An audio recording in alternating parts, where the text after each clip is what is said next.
kì í ṣe ìròmọ̀ pé àwọn ọ̀tẹlẹ̀múyẹ́ gbé Eze Ndigbo èèyàn ọba àwọn Ibo ní agbègbè Àjàó Estate tó wà nítòsí Ìsọlọ̀ ní ìpínlẹ̀ Èkó, ìyẹn Frederick Nwajagu.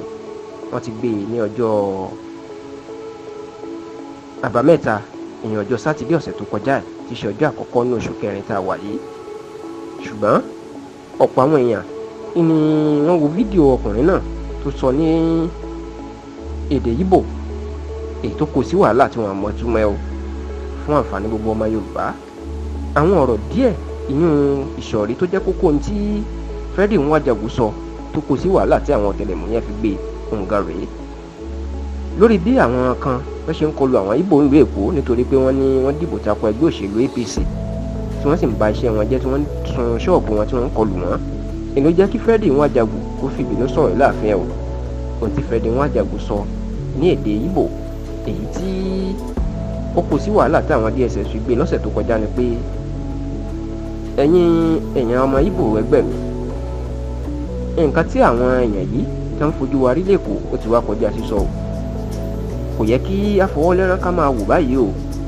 bí irú ilé ìbá ṣe ń lọ, a máa ránṣẹ́ sí àwọn jagunjagun hip-hop ní ilẹ̀ Ìgbò, a máa ní ká máa ránṣẹ́ sí wọn pé ká máa bọ̀ ní ìlú Èkó láti wá dáàbò bò wá.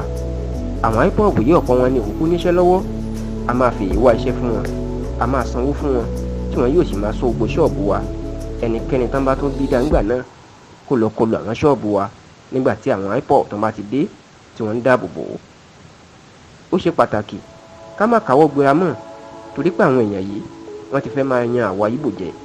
wọn kò ti gbàgbé pé àwa la di ọrọ̀ ajé ìlú Èkó mọ́, àwa la gbé ìlú Èkó dúró. bó bá di àsìkò Kérésìmesì ìyẹn oṣù kejìlá ọdún, tá a bá ti kúrò lÉkòó tá a lọ sọdún lu wa, ìlú Èkó máa ń dá páropáro tí ò kì í sí èèyàn níbẹ̀, tó jẹ́ wípé ńṣe ni wọ́n á máa bẹ̀bẹ̀ wípé ká tètè padà wá. tá a bá dẹ̀ tún ti padà dé, ńṣe ni gbogbo ìlú Èkó yóò kún fọ́nfọ́n, yóò kún bámúbámú, tí súnkẹrẹ fàkẹrẹ mọ́tò yóò tún padà. tá a bọ́ dàbí pé ń tá a máa ṣe báyìí òun ni ká kú ti ṣọ́ọ̀bù wa. tá a bá ti ṣọ́ọ̀bù wa táwọn Ìgbò kò lọ sí ṣọ́ọ̀bù tí wọn kò tajà, ẹ máa rí i pé ayé ìlú Èkó yóò bàjẹ́. gbogbo nǹkan tán fi ń yan gà wọ́n lówó à ń lówó. ìbáwa Ìgbò ni owó wa ni wọ́n ń lò, owó wa ni wọ́n ń ná, àwa ni wọ́n wá ń gbógun tì báyìí. kò sí nǹkan tó burú ńbẹ̀. bàbá ba ọrọ̀ ajé náà jẹ́, tá a lọ sọ́jà, tá a ti ṣọ́ọ̀bù. mélòó ni wọ́n nínú àwọn Yorùbá tó ní ọjà tó ń ṣe dáadáa nídìí ọjà wọn bíi Ìgbò? àwa Ìgbò náà là ń ṣe dáadáa nídìí ọjà, àwa náà là ń gbé ọrọ̀ ajé wọn dúró. àní fọwọ́ lẹ́ràn wọn máa tó ránṣẹ́ sí àwọn jagunjagun hip-hop ká máa bọ̀ nílùú Èkó kí wọ́n wá dáàbò bò wá, á sì máa sanwó fún wọn.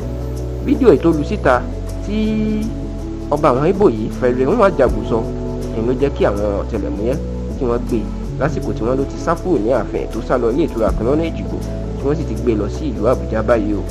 ṣá o, olórí àwọn jagunjagun fómìnira ilẹ̀ Ìgbò tó ti sá kúrò lórílẹ̀‐èdè tó wà nílùú Finland tí wọ́n lòun ló wà lẹ́yìn ìpànìyàn tó ń ṣẹlẹ̀ nílẹ̀ Ìgbò, ìyẹn Samuel Ekpa, ó ti ránṣẹ́ pé òun fún àwọn ọ̀tẹlẹ̀múyẹ́ ní ọjọ́ 3 péré láti fi Frederick Nwajagu sílẹ̀.